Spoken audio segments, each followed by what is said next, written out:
자, 오늘은 하나님의 주권을 신뢰하라라는 제목으로 함께 말씀을 나누겠습니다. 우리나라 여주는 도자기로 유명한 곳이죠. 자, 그 여주에 전해 내려오는 한 전설 같은 이야기가 있습니다. 한 마을에 아주 실력이 있는 도공, 토기장이 한 사람이 있었습니다.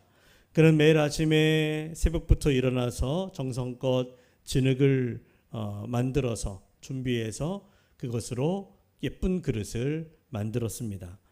자, 그런데 어느 날 그가 만지던 진흙 덩어리가 갑자기 말을 하기 시작하는 거예요.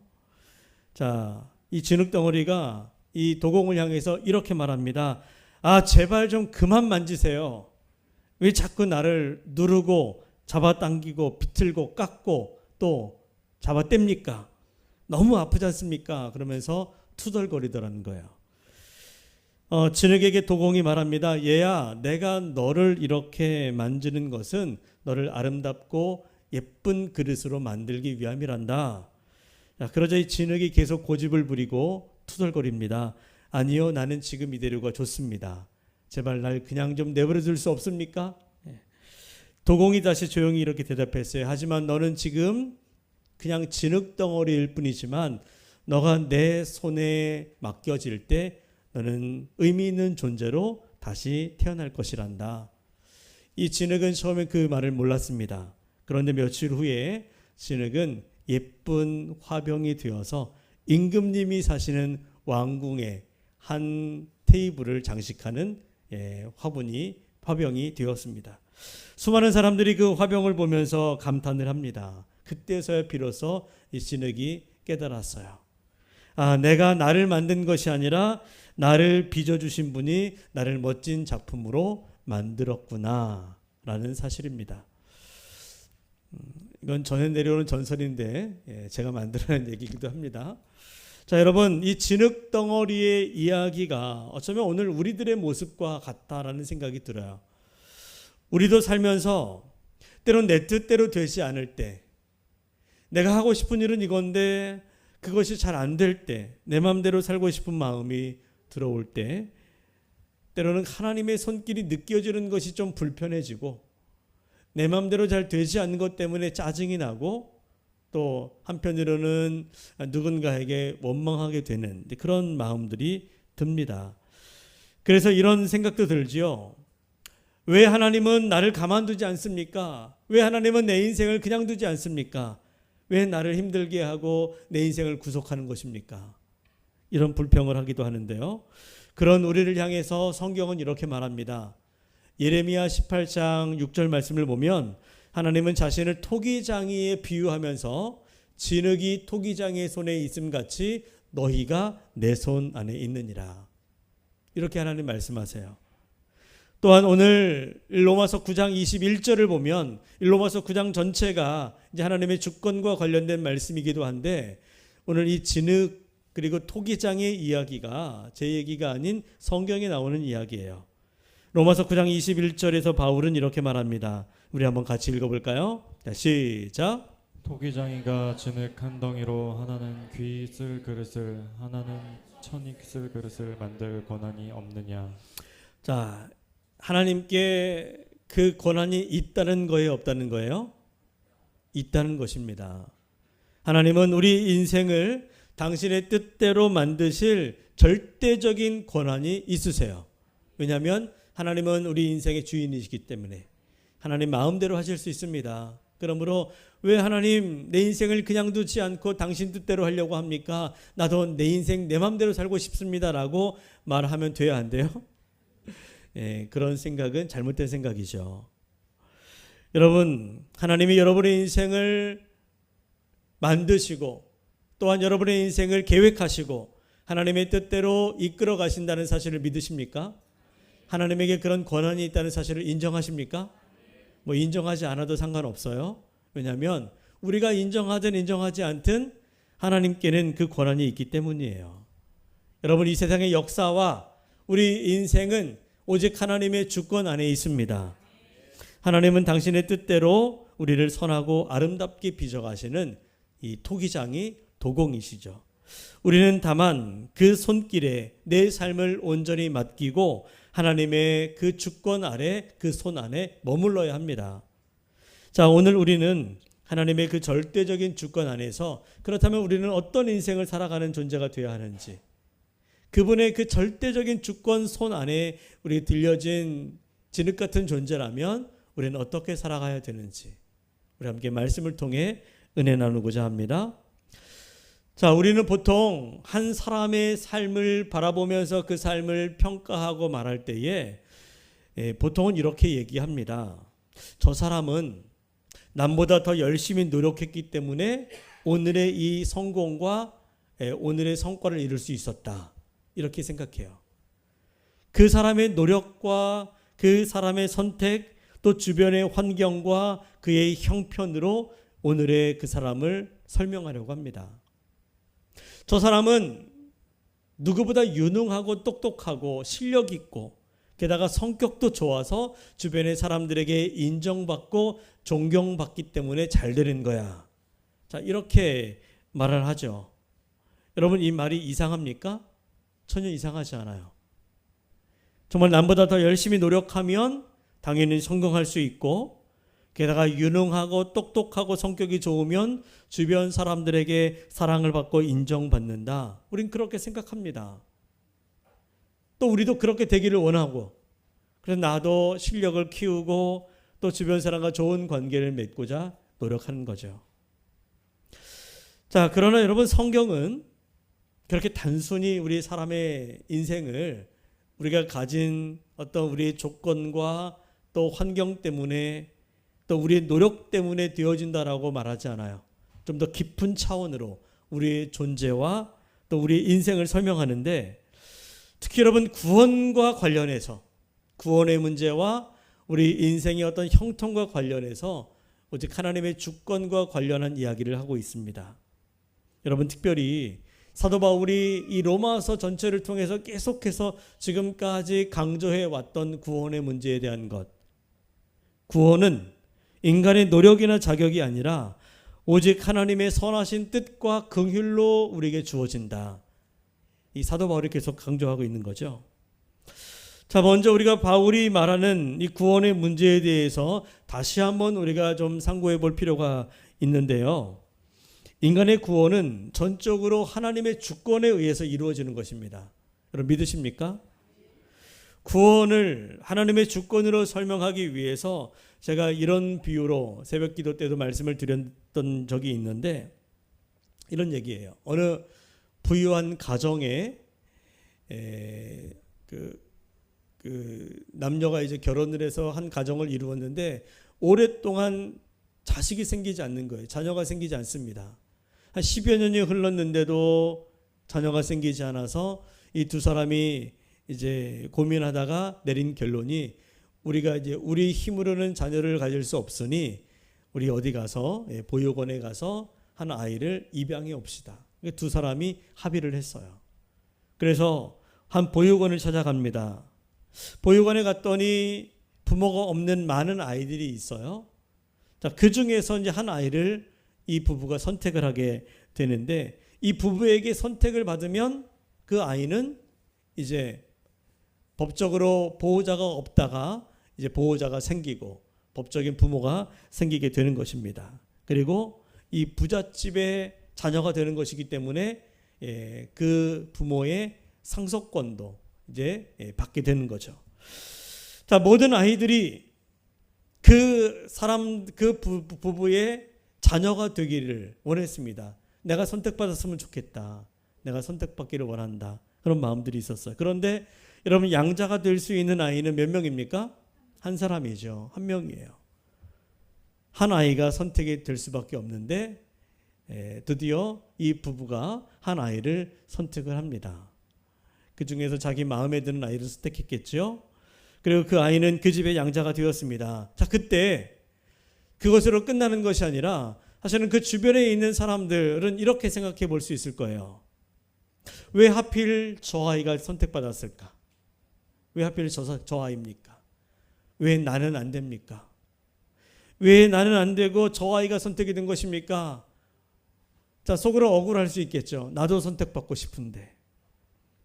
물론 택함을 받지 못한 아이들 중에는 이런 불만을 품을 수 있겠지요. 왜 나는 안 되고 저 아입니까? 그러면서 불만을 가질 수 있겠지만 여러분, 그러나 그 누구도 이 선택에 대해서 이건 불공평한 거야, 이건 무효다, 이렇게 항변하고 항의할 수 있나요, 없나요? 없어요. 아무리 아이들이 그 선택이, 그 결정이 못마땅해도 내가 뭐라고 할 수 없습니다. 왜냐하면 그 결정은 전적으로 이 부부에게 있기 때문이죠. 선택은 전적으로 양부모의 자유로운 결정에 의해서 주어지는 것입니다.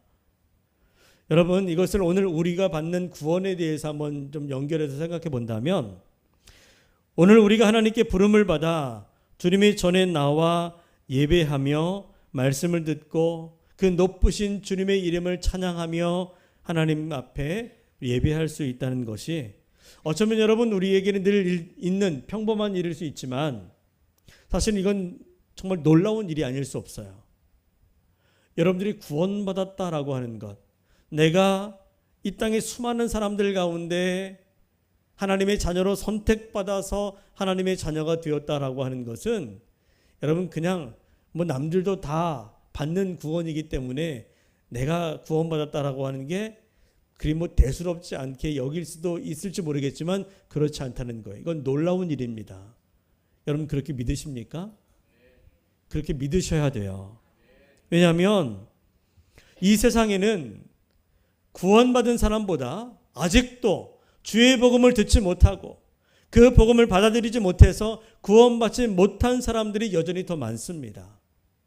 구원받은 사람보다 구원받지 않은 사람들이 더 많고, 오늘 이 주일에 주의 전에 나와 예배하는 사람보다 그렇지 않은 사람들이 더 많다는 거예요. 그리고 심지어는 교회를 오래 다닌 사람들 중에도 주의 복음이 잘 믿어지지 않고 받아들여지지 않아서 여전히 마음이 완악한 채 주님을 영접하지 못한 사람들도 있습니다. 그런 의미에서 볼 때에 여러분, 우리가 복음을 받아들여 예수를 구주로 고백하고 구원을 받았다는 사실은 너무나 감격스러운 일인 거예요. 그런 우리는 이렇게 고백할 수밖에 없습니다.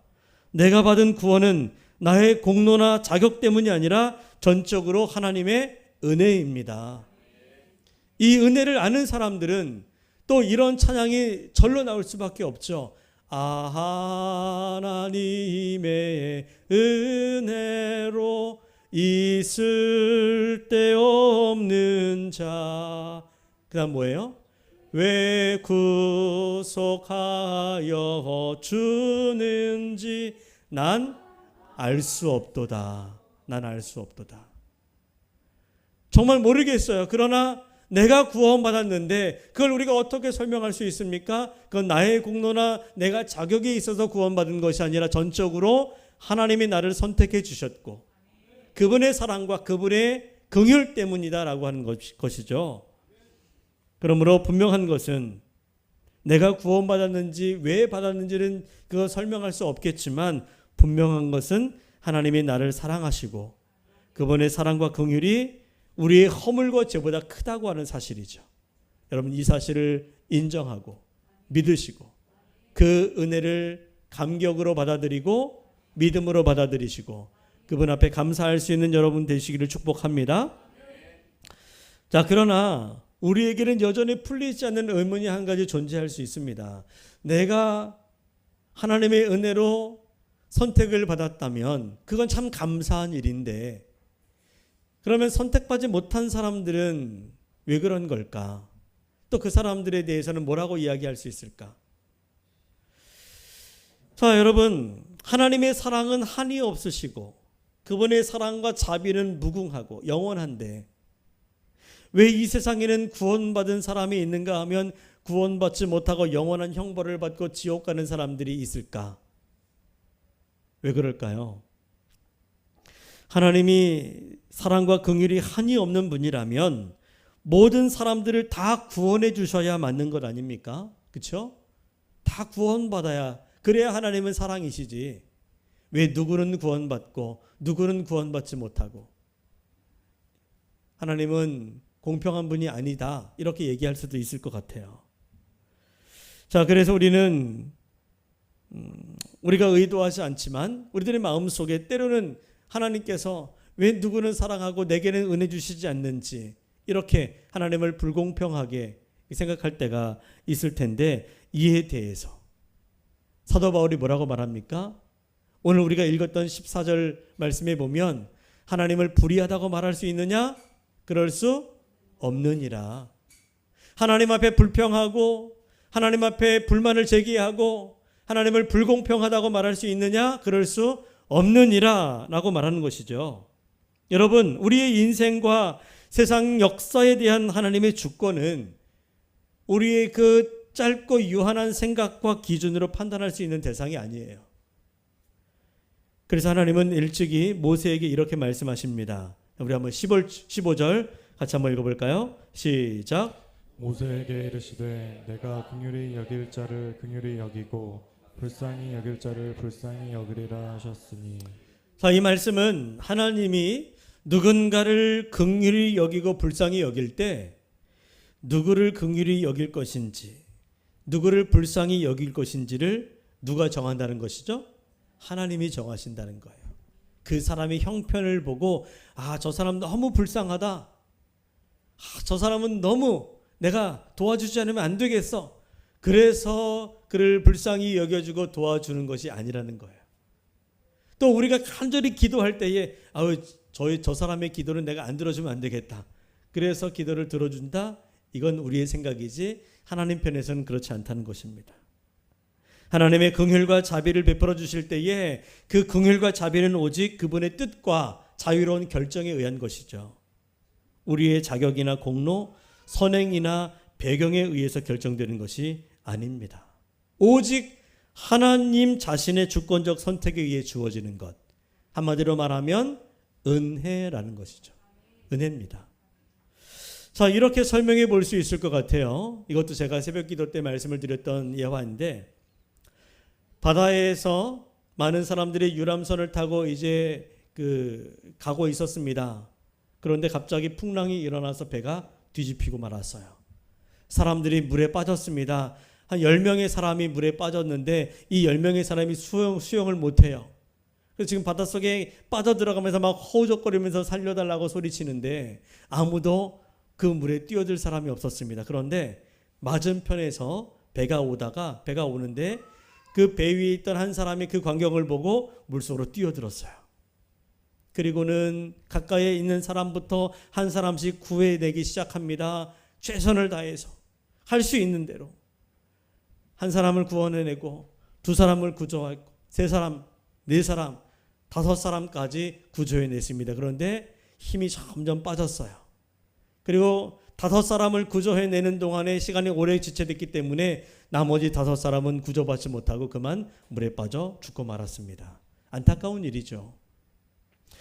자, 여기서 10명의 사람 중에서 목숨을 건진 5명은 명백히 누구 때문에 목숨을 건진 겁니까? 구조자 때문에. 그죠? 자신의 목숨을 걸고 물속에 뛰어들어서 사람을 살려낸 그 구조자 때문에 그의 헌신 덕분에 이 5명의 생명은 살 수 있었던 거죠. 그러면 나머지 구조받지 못해서 죽은 5명은 누구 때문에 죽은 겁니까? 누구 때문에 죽었어요? 이 구조자가 그 5명을 안 살려줬기 때문에 죽은 겁니까? 아니죠. 그래서 그 책임이 구조자에게 있고 그가 비난받아 마땅하다라고 생각할 수는 없는 거죠. 그도 역시 그 5사람도 다 살려주고 싶었을 거예요. 그러나 그의 능력이 거기까지였고 할 수 없었기 때문에 어쩔 수 없었던 거죠. 그렇기 때문에 그 누구도 자기 목숨을 걸고 최선을 다해서 5명 물에 빠진 사람을 건져낸 그 사람에게 왜 당신은 저 나머지 5사람을 건져내지 못해서 그 사람 죽게 내버려뒀냐고 비난할 수 없다는 것입니다. 구하지 못한 5명 때문에 구조자를 비난할 것이 아니라 구해낸 5사람으로 인하여 그를 칭찬해주고 감사하는 것이 맞는 거죠. 여러분, 하나님에 대하여 우리가 이렇게 생각해 볼 수 있는 거예요. 여러분, 이 세상의 모든 사람들은 다 죄의 깊은 강에 빠져 죽을 수밖에 없는 사람들이었습니다. 자신의 힘으로는 도저히 그 죄의 강에서 빠져나올 수 없는 사람들이죠. 그런데 하나님은 독생자 예수 그리스도를 이 땅에 보내주셔서 예수님이 이 세상에 오셨습니다. 다시 말하면 죄의 깊은 강에 빠져 죽어가는 사람들을 위하여 예수님께서 하늘에서 그 강으로 뛰어내려오신 거예요. 그리고는 자신의 생명을 걸고 생명을 바쳐서 죽어가는 사람들을 살리셨습니다. 한 사람 두 사람을 살려내기 시작하셨어요. 많은 사람들을 살려냈습니다. 최선을 다했죠. 그러나 모든 사람들을 다 살려내지는 못했다는 것. 그럴 때에 생명 바쳐 영혼 구원을 위해서 최선을 다하신 주님, 십자가에 못 박혀 죽으심을 당하면서까지 한 영혼을 살리기 위해서 자신의 생명을 바친 그분에게 왜 당신은 모든 사람들을 다 구원하지 못했습니까? 라고 그를 비난하고 불만을 제기할 수 있을까요? 없다는 거예요. 구하지 못한 영혼들 때문에 예수님을 비난하고 하나님께 불평할 것이 아니라 자신의 생명을 바쳐서 한 영혼을 구원해내신 그분의 그 사랑과 그 긍휼과 그 희생에 감사하면서 우리는 그분을 높일 수밖에 없는 거죠. 여러분, 그 은혜가 오늘 나에게 임했다면 우리 모두는 죄인으로서 죄의 깊은 강에 빠져 죽을 수밖에 없는 사람들이었지만 주님께서 자신의 생명을 바쳐 이 땅에 오셔서 구해내실 때에 그분의 손에 의해서 내가 구원받은 그 은혜가 내게 주어졌다면 여러분, 그것은 세상의 그 어떤 것보다 큰 은혜이고 그 어떤 것으로도 갚을 수 없는 은혜인 것입니다. 그저 그 은혜에 감격할 뿐이지 왜 주님 나는 살리시고 왜 저 사람은 살리지 않았습니까? 라고 불평할 수 없는 거예요. 그래서 성도는 항상 내가 받은 이 믿음이 얼마나 큰 복인지, 이 믿음으로 구원받은 것이 얼마나 큰 은혜인지 이것을 잊지 말아야 합니다. 그리고 우리는 그것이 진정으로 감사할 일이고 너무나 큰 은혜라는 사실을 깨닫고 여러분들이 인정한다면 그 은혜 받은 우리는 서로를 축복하면서 그렇게 감사할 수 있어야 돼요. 여러분, 내가 받은 은혜가 크다면 내 옆에 있는 그 사람이 받은 은혜도 큰 거예요. 그 사람을 축복해주고 축하해 주시기 바랍니다. 자, 한번 이렇게 서로를 격려하고 축복하고 또 축하해 주었으면 좋겠어요. 당신이 구원받은 것을 축하합니다. 시작. 당신이 구원받은 것을 축하합니다. 그냥 우리가 그냥 하는 소리가 아니라 이건 정말 너무나 큰 은혜를 받은 것이기 때문에 우리는 세상에 그 무엇보다 큰 선물을 받은 사람들입니다. 그런 마음을 가지고 살아가시기 바랍니다. 또 한 가지, 하나님의 절대 주권과 관련해서 구원의 문제는 우리가 이렇게 이제 이해하고 넘어가면 좋을 것 같은데, 또 한 가지 이 세상을 살아가면서 우리가 갖는 의문 한 가지가 또 있어요. 아마 여러분들이 살면서 깊이 관심을 갖는 것 가운데 하나가 형통이라고 하는 삶의 문제일 것입니다. 형통. 우리가 살아가면서 가만히 보게 되면 어떤 사람은 무엇이든지 했다 하면 다 잘 되고 성공하는데 나는 아무리 해도 안 되는 거, 그런 경우 있어요, 없어요? 있지요. 이걸 어떻게 설명할 수 있습니까? 왜 나는 안 되는데 저 사람은 잘 될까? 똑같은 걸 해도 나는 더 열심히 하는 것 같은데 왜 나는 안 되고 저 사람은 설렁설렁 하는 것 같은데도 잘 되고, 이걸 어떻게 설명할 수 있을까요? 또 반대로 나는 별로 열심히 한 것 같지 않은데도 일이 생각보다 더 잘 풀리고, 또 저 사람은 참 열심히 하는 나보다 더 좋은 환경과 좋은 조건과 좋은 실력을 가지고 있는 것 같은데 열심히 하는데 잘 안 되는 것처럼 보이는 거. 여러분, 그것도 우리가 어떻게 설명할 수 있을까요? 이것을 설명할 때에 우리 믿음의 사람들은 이것 또한 하나님의 주권 안에서 생각하고 설명할 수 있어야 돼요. 하나님의 주권 안에서. 자, 먼저 우리가 형통을 생각할 때면 대개 형통을 뭐라고 생각합니까? 잘 되는 거예요. 문제가 없이, 막힘이 없이 잘 풀리는 것, 이런 것들을 우리가 형통이라고 생각합니다. 그래서 대개 우리가 생각하는 형통을 세속적인 성공이나 또 물질적인 풍요와 연관해서 생각하기 쉬워요. 그래서 하는 일마다 잘 돼서 돈도 많이 벌고 일도 잘 풀리고 건강도 주어지고 뭐 이렇게 성공하는 것을 형통이라고 생각하기 쉽죠. 그래서 우리 주변에 어떤 사람이 아무 문제 없이 사업이 잘 되고 큰 집으로 이사 가고 또 자식들 보니까 좋은 직장에 취직하고 좋은 학교에 가게 되고 뭐 그러면 야, 저 사람 참 형통한 사람이구나 라고 우리가 생각하기 쉬운데, 성경은 형통을 그렇게 해석하지 않아요.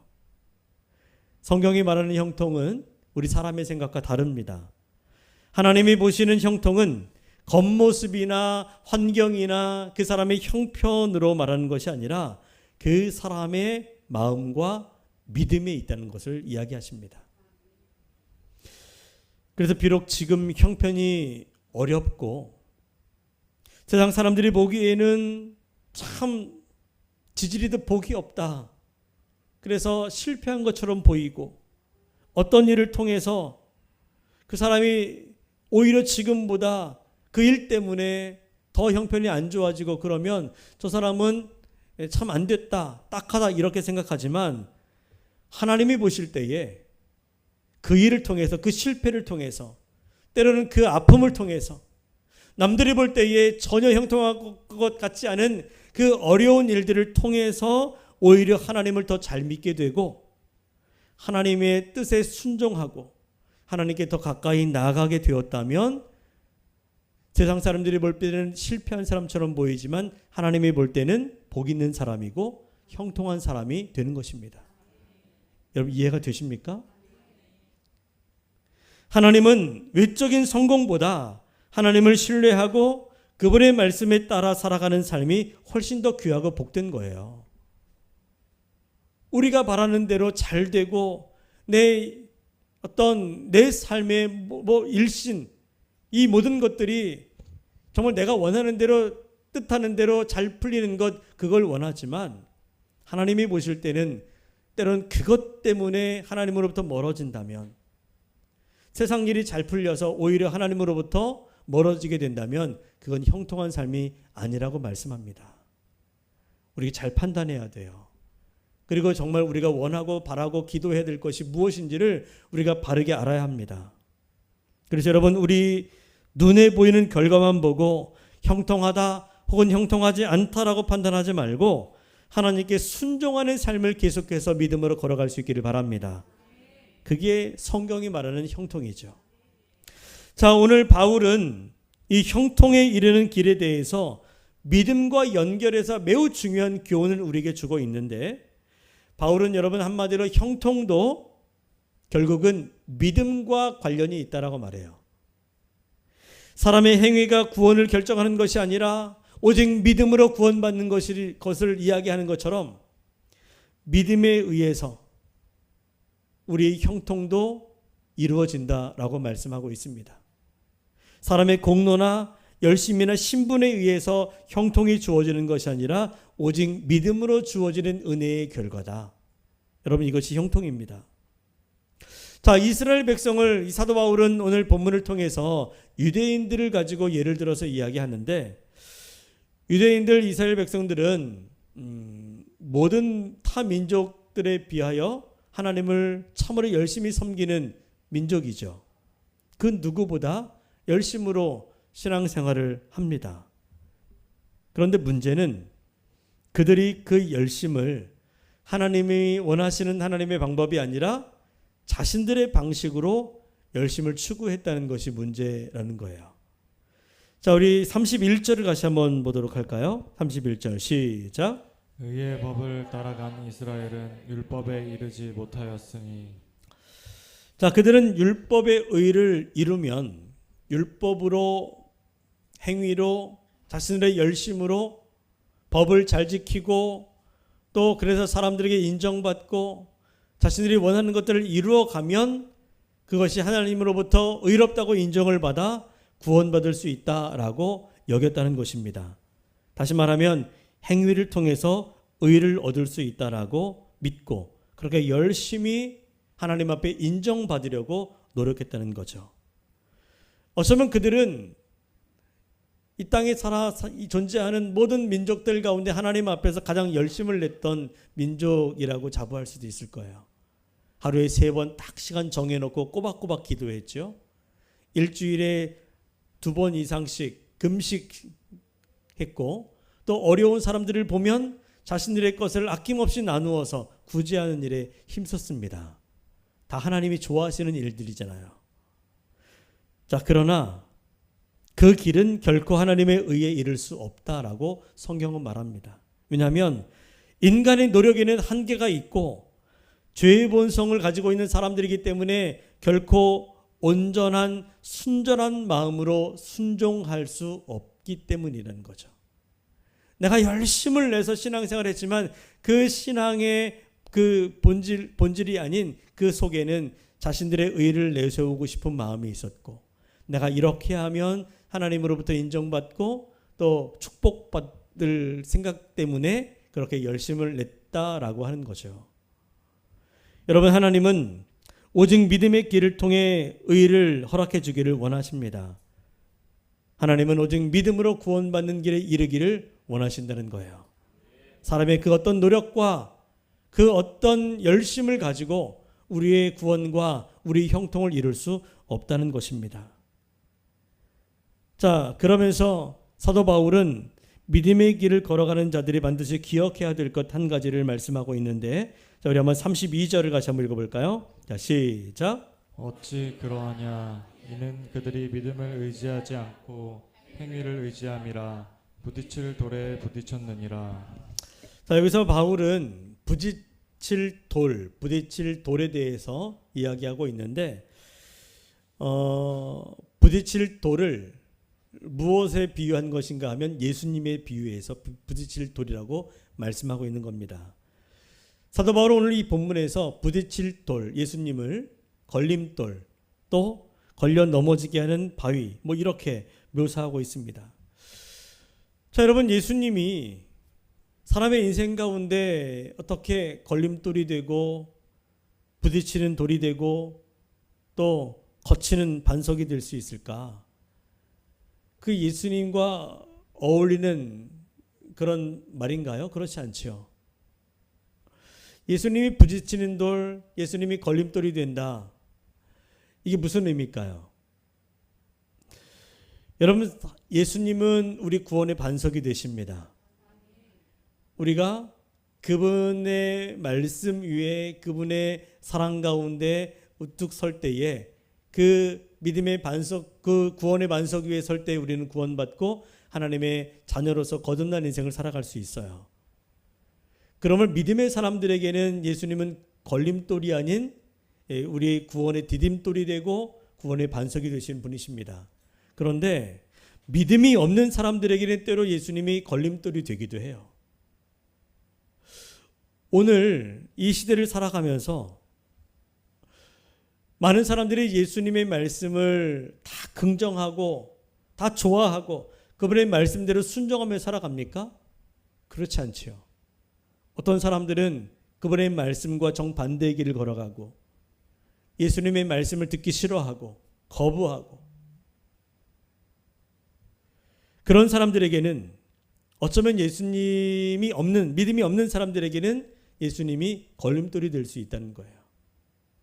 나는 내 마음대로 살고 싶은데 왜 예수님이라고 하는 존재가 이 땅에 와서 왜 사람들을 신앙이라고 하는 것으로 구속하고 왜 그렇게 자기 뜻대로 살지 못하고 왜 말씀대로 살아갈 것을 그렇게 강요하고 왜 우리를 그렇게 힘들게 하는가?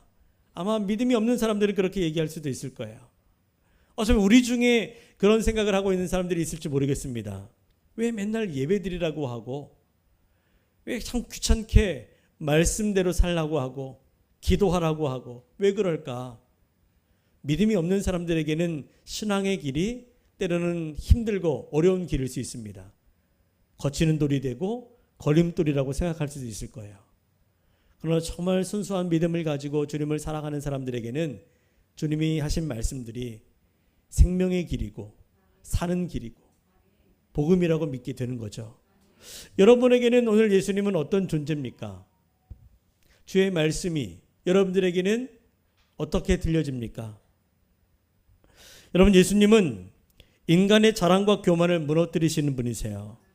예수님은 오직 은혜로 믿음으로 구원을 받는다고 말씀하십니다. 주님의 십자가는 끊임없이 우리에게 말씀하죠. 자기를 비워라, 내려놓아라, 죽어라 말씀합니다. 그러나 이것은 우리의 생각과 우리의 욕망과는 정반대의 말씀이에요. 나는 끊임없이 채우고 싶고 붙잡고 싶고 살고 싶어요. 그런 우리에게 예수님은 걸림돌이 될 수도 있을 것입니다. 그러나 그분을 걸림돌이 아닌 디딤돌로 삼고 내 구원의 반석이라고 여기고 그분의 말씀 위에 우리 인생을 세워갈 때 여러분은 진정한 형통한 인생이 될 수 있습니다. 여러분, 우리가 살아가는 세상은 눈에 보이는 성공을 추구합니다. 그래서 더 높이 올라가고 더 많이 갖고 더 빨리 가는 것이 형통이라고 여기죠. 그러나 하나님은 그렇게 말씀하지 않습니다. 참된 형통은 믿음의 길 위에 있다. 오늘 여러분 그 말씀을 붙잡으셔야 돼요. 진정한 형통은 내 생각대로 되는 것이 아니라 하나님의 뜻대로 되는 것이다. 믿음은 당장 눈에 보이지 않을 수 있습니다. 때로는 더딘 것 같고 손해보는 길 같고 무모해 보일 때도 있습니다. 그러나 하나님은 반드시 약속하셨어요. 오늘 사도 바울을 통해 이렇게 말씀하십니다. 자, 우리 한번 33절 다시 한번 읽어볼까요? 시작. 기록된 바 보라, 내가 걸림돌과 고추른 바위를 시온에 두노니 그를 믿는 자는 부끄러움을 당하지 아니하리라 함과 같으니라. 세상 사람들은 예수님을 걸림돌과 거치는 바위라고 생각할 수 있겠지만, 그러나 그 반대로 예수님을 내 인생의 주인으로 여기고 그분을 디딤돌로 삼고 구원의 반석으로 삼고 그를 믿으면 부끄러움을 당하지 아니하리라 약속하셨어요. 하나님의 주권을 믿는 자는 어떤 상황 속에서도 낙심하지 않습니다. 하나님의 뜻은 나의 삶 속에서 여전히 이루어지고 있고, 여러분 그분을 실수하지 않으세요. 그분은 모든 걸 중단하지 않습니다. 결국 여러분들을 통해 영광 받으실 것입니다. 그러므로 우리는 나의 생각과 나의 계획과 뜻을 겸손히 주님 앞에 내려놓고 우리가 해야 될 일은 주님의 주권을 인정하고 그분을 믿음으로 받아들이고 그리고 그분에게 내 인생을 맡기는 것입니다. 그러므로 사랑하는 여러분, 오늘 다시 한번 믿음으로 여러분 주님 앞에 설 수 있기를 바랍니다. 내 뜻보다 하나님의 뜻을 더 높이시기를 바랍니다. 나의 방법이 아닌 복음의 길을 걸어가심으로 그 믿음의 길이 결국 형통의 길임을 고백하고 오늘도 예수 그리스도를 바라보며 믿음의 길을 걸어갈 수 있는 거룩한 주의 백성들 다 될 수 있기를 주님의 이름으로 간절히 축원합니다.